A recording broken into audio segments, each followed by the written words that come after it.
I'm Andy Stockett, Managing Director at FourBridges Capital. In the previous video, Chapter 11, our partner Chris Rowe walked you through the letter of intent stage of the process.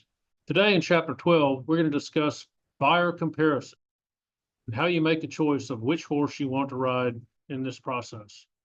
You might recall from the initial indications of interest stage that the preliminary offers come in all sizes and shapes. Now the games really begin with all kinds of financial and non-financial factors to consider.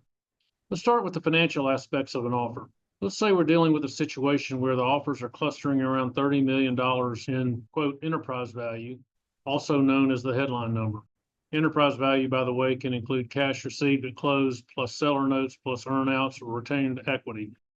In this scenario, let's say three different offers. The lowest one is $30 million, but it's $30 million in all cash. The highest one is $33 million, but it includes $27 million in cash, $2 million in seller notes, $2 million in an earnout, and $2 million in retained equity. So depending upon the objectives of the seller, we'll only decide what's the most important from a financial standpoint, getting as much cash now or as much value in the future. So comparing the financial structures of these offers doesn't get your head spinning. Let's switch over to non-financial aspects such as cultural fit, plans for your employees post-transaction, and what your role might be post-transaction.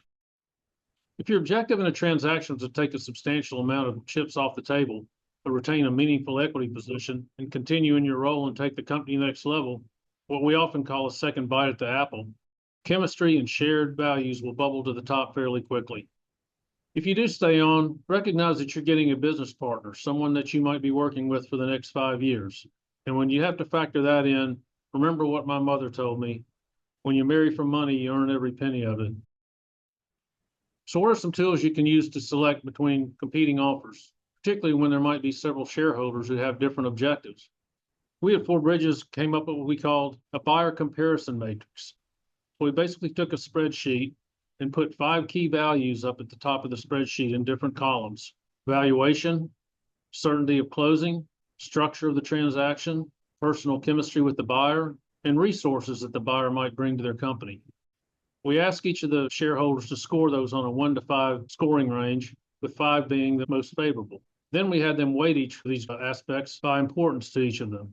In the end, the matrix quantified what each seller was feeling and helped them make a final decision.